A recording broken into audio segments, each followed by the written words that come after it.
Professionals, how do you know when someone is lying? Here's a scenario I witnessed firsthand. Lawyer, okay, before we file this lawsuit, are you absolutely certain you have told me everything? Client, yes. Lawyer, so you're positive that there aren't any documents or emails or text messages out there that can contradict what you've told me? Client, starting to get defensive, yes, I'm positive. Lawyer, okay, that's great. I just want to remind you that once we file this lawsuit, the defendant can and will start the discovery process, at which point they will ask for access to all of your emails and text messages, even if they were sent from personal devices or accounts. You will have to pay an attorney to review these hundreds of thousands of documents for privilege, relevancy, and confidentiality, which can cost anywhere from $10,000 to $50,000. I just want to make sure you understand that everything will come out, so before you rack up a huge legal bill that you won't want to pay, I will ask one final time, is there any document or communication out there that contradicts the facts you have told me? Client hesitates, no. Fast forward 2 weeks after filing lawsuit. Lawyer, we received the defendant's discovery requests. We need all of your text messages discussing the defendant. Client, I don't have any. Lawyer, looking through notes. You mentioned texting your son, friend, whoever about the defendant. Client, yes. Lawyer, do you still have those text messages? Client, yes. Lawyer, great. Those are responsive. Would you please send me copies of those texts, or if you'd like, I can have someone copy those while we talk about other items I need. Client, well, they aren't entitled to see those messages, right? They are private, aren't messages with my son, friends, whoever, privileged?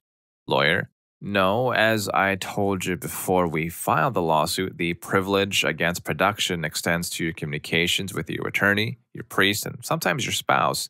The defendant can ask for anything else that is relevant. Client, but these are private. You're telling me I have to let you go through my emails and text messages? There are sensitive materials in here. Lawyer, look, I understand that you're starting to think of all the things you wish you wouldn't have written right now, but you have to understand that either we can comb through your phone and produce the relevant documents now under our control and supervision, or you could pay another $5,000 to defend a motion to compel, which you will lose, and a judge will order you to give your phone over to the enemy to see everything, including whatever it is you're embarrassed about. Client, how will they know? Lawyer, I have to sign my name to a certificate swearing that I am producing every responsive document I found after a reasonable search. If I knowingly withhold documents, I can lose my license and or go to jail. So you can take a day or two to search through your texts and emails for what I need. You can provide me with access to go through these things for you at $300 an hour, or you can find a shady attorney to take over the case who will withhold documents, but that kind of attorney will keep on charging you for legal work instead of telling you that you don't have a case. At this point, the client hands over phone and private email access. 1 day later, lawyer, so my advice is to cut your losses and try to settle as soon as possible. I discovered texts and emails directly contradicting your case. Once we produce these, the defendant will file for summary judgment, which will cost you around $50,000 in legal fees. You will most likely lose and also be liable for the defendant's legal fees. The parties settle and the client gets less than what he racked up in legal fees. The client then refuses to pay the bill, even after discounting thousands of dollars and writing off hours because the client was 1.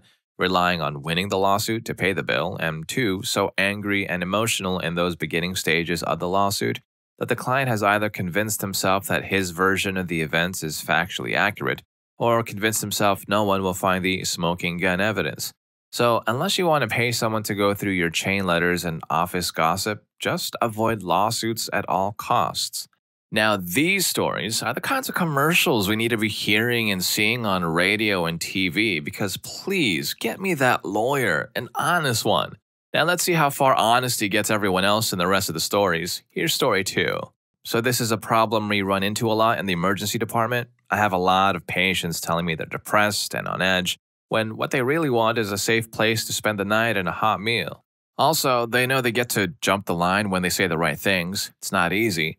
What happens in reality is that even if we strongly believe they are full of crap, we take them at their word at first while documenting everything. After that, we look back at the chart and try to see if a pattern emerges. If we can see a clear pattern of malingering, even then we can safely send them home to a shelter or wherever. The other thing we run into semi-frequently is pseudo-seizures versus the real deal. Once you've seen a bunch of these, you get a spidey sense of what is real. And I want to be clear, you can't always tell. In general, we treat things as real until there is a pattern suggesting otherwise. For these, I tend to tell people that I believe them that they are involuntarily doing this, but I am firm in saying that this is not a real seizure. I actually haven't had that many people come in with absolutely no pathology coming in for pain medicine. Most people have some horrible chronic condition and request pain medication because they prematurely ran out. Occasionally, patients say they were robbed, which is unfortunately very common amongst the homeless, and in those cases, I tend to refer them to whomever described them their meds in the first place. These are very case-to-case situations. Depending on the situation, I may be okay with a Percocet for the road. As far as patients lying about whether they take their meds or not, or some other thing like that, most people are generally honest when you ask them how they take their meds and if they are taking them as prescribed. People get easily confused, and I honestly don't blame anyone for changing their story once they reflect a bit more on the questions they were asked. It's not easy, is the real answer. I simply can't reliably determine if people are lying to me. The best thing to do is to take their complaint seriously and appropriately investigate it. Also, check the chart to identify any evidence of patterns of lying. Once you rule out the bad stuff, then you tackle the actual problem, which is, in my limited experience, almost always social problems. Story 3. I've spent a lot of time as a retail manager, and nobody's car broke down or power went out, nobody was waiting for a jump, nobody's bus came early, nobody couldn't find a parking spot, had a flat tire, was stuck in surprise, massive traffic jams, woke up late or had an errand or appointment that ran late, and nobody had more sick close relatives that they absolutely had to see more than part-time retail sales associates. It was like the entire industry of part-time retail sales associates had this black cloud hanging over them, like every one of them, at some point in their lives, they offended a homeless gypsy woman who cursed them for being unable to show up on time for their shifts. You aren't the first part-time retail sales associates I've dealt with, and won't be the last, because it's a revolving door of people who have the social skills to do the job, but not the life skills to get to work on time. If you are a part-time retail sales associate and you show up 10 minutes before every shift, you won't be a part-time retail sales associate for long. You'll either be a full-time salesperson or a department manager or a specialist or a store sales/general manager. If you're going to be late, do the following. Call me at least an hour before I know you normally leave. If it is some random once-in-a-blue-moon thing that happened en route, call me right away. If you are calling off, you have better try to get the shift covered by calling your coworkers. If it's an emergency last-minute call-off, try to come in and talk to me. Most corporations have zero-tolerance attendance policies because of how crucial staffing and payroll control are to the business.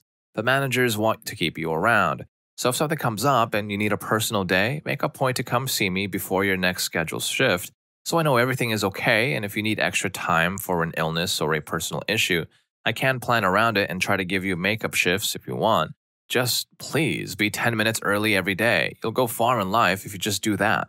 Alright, hold up. If I'm getting paid less than what I would be making just taking orders behind a cashier at a McDonald's, then I'm not sure I'd want to be putting in that much effort coming in early every day. Story 4.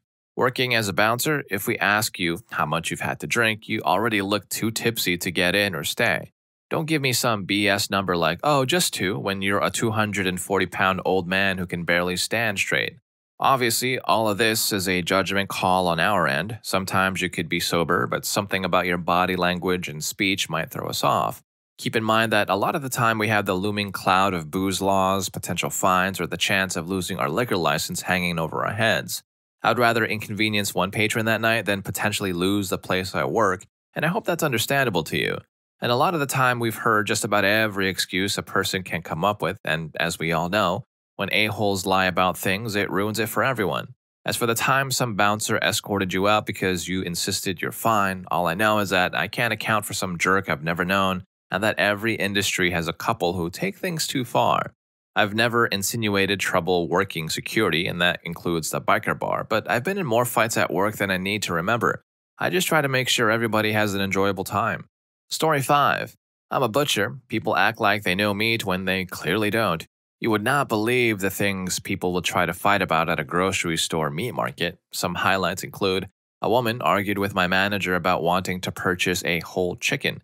He pointed to them, then had to explain that, regardless of the package saying young chicken, she was, in fact, not being deceived into buying less than an entire chicken. A man was so condescending to me at the service counter. I'm a woman. He repeatedly asked if I knew his order to make sure and be extra careful, and generally acted like a jerk all while calling me sweetheart and flashing smug grins at my dude coworkers. I gave that idiot a gorgeous 2-inch ribeye only for him to have me make it immediately into quarters. We're sharing it, he said. Screw you. A rude couple came up to check out the T-bone and chuck roasts, and the guy exclaimed, "Whoa, look at these T-bones." My boss said nothing, and we watched as they bought like 6 of them. After they walked away, he said, "They're going to grill those, haha." An older woman got all indignant on me when I was obviously skeptical of her claim that tilapia is not a real fish and is, in fact, made in a lab. A couple asked me what the difference was between pork and beef ribs. A grown woman claimed we're falsely advertising our baby back ribs because the packaging just says back ribs, not baby back ribs. Another couple claimed to see bugs in the seafood display. I informed them that they were crawfish. They weren't convinced. And the endless parade of jerks who question every single thing, quality, cooking instructions, grade, etc., about every piece of meat only to ignore or dismiss everything I say as if they already know it. There are literally dozens of complaints that beef tenderloin steaks take too damn long to cook, and that they had to put ketchup on them after they were done just to eat them. No refund for you. Okay, so I'll admit it. I don't know jack about meat, but I know a little bit more now after reading this one. But also, you gotta admit, crawfish do look like bugs, right? Or is it just me? They just look like abnormally huge bugs. So asking questions is great, but if you're not an expert, leave it to the professionals who've been doing their stuff for years. And hey, liking and subscribing also keeps you in the loop for more truthful content, so please do give it a go if you haven't already. And if you're done, great, let's get back to the stories. Story 6. Background checker here. Mr. Applicant, do you have any CCJs or warrants? No. The interviewer turned the screen toward the customer. Oh, that one was 10 years ago. Granted, but the CCJ is still not satisfied. Until the debt is settled, we cannot hire you for our client. Don't lie to me about your past, it's on a screen in front of me.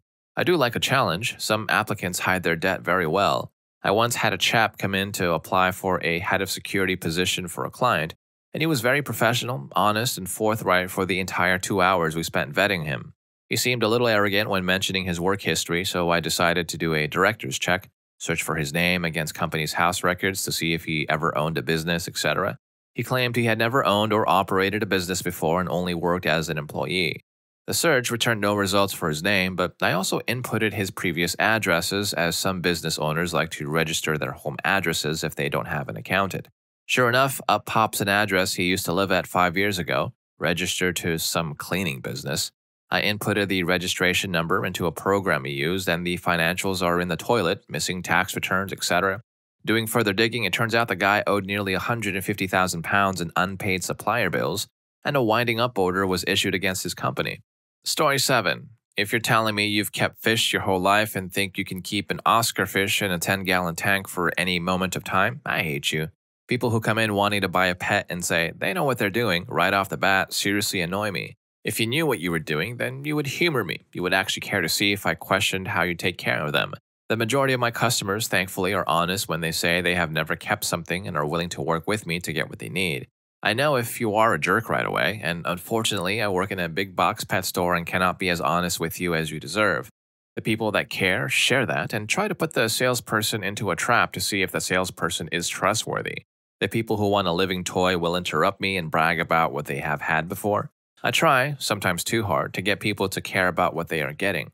This is a live animal that deserves your respect. They are not disposable in any way, and you should be respectful and happy about how long they live and how big they get.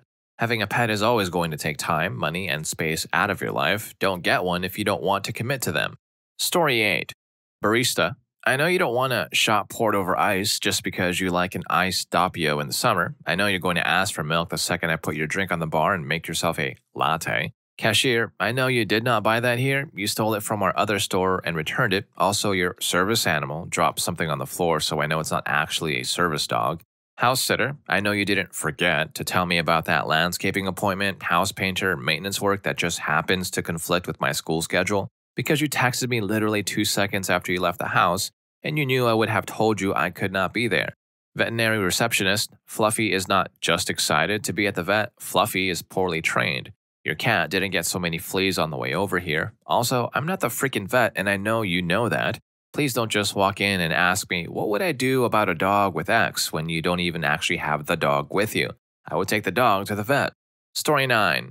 I worked for a cell phone manufacturer and later for a provider. People lie a lot about their phones. I've never dropped it, and it's never been wet, come to mind. I believe you, but the scratches, dents, cracks, litmus paper, and corrosion still mean your warranty is void.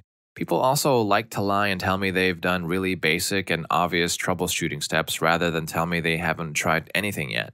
People will take this to the point that they seem insulted that I suggest the step or refuse to try it again. Sometimes I know that the problem is because something is not plugged in or that turning it off and back on will fix it. I'll offer them an explanation when I can, like sometimes you need to unplug it and then plug it back in, or sometimes you need to leave it off for 60 seconds before you power it back on. But we both know it was unplugged or hadn't been restarted. Story 10. Hotel clerk here. We know when a reservation has been paid for online. It flags a specific code on our computer so we know, at the desk, not to worry about securing a form of payment from the guest. If that code doesn't come up, guess what? We need a credit card to continue the check-in process. We know when you've been smoking in our non-smoking hotel. It is one of the most obvious things ever. When a section of hallway goes from no smoke odor to strong smoke odor, those of us in the hallways regularly can immediately tell, and yes, you're going to get billed at least $200 for it. The same thing goes for sneaking pets in, another $200 per animal. Not directly related, but seriously, your ID and CC need to match or we can't check you in. It is to prevent fraudulent use of the credit account. You have your mom's credit card for the room? Wonderful. Bring your mom in and we'll put the room in her name for you. Once we know she's actually staying in the room and that you didn't just lift mama's card for a night out, then everything's good.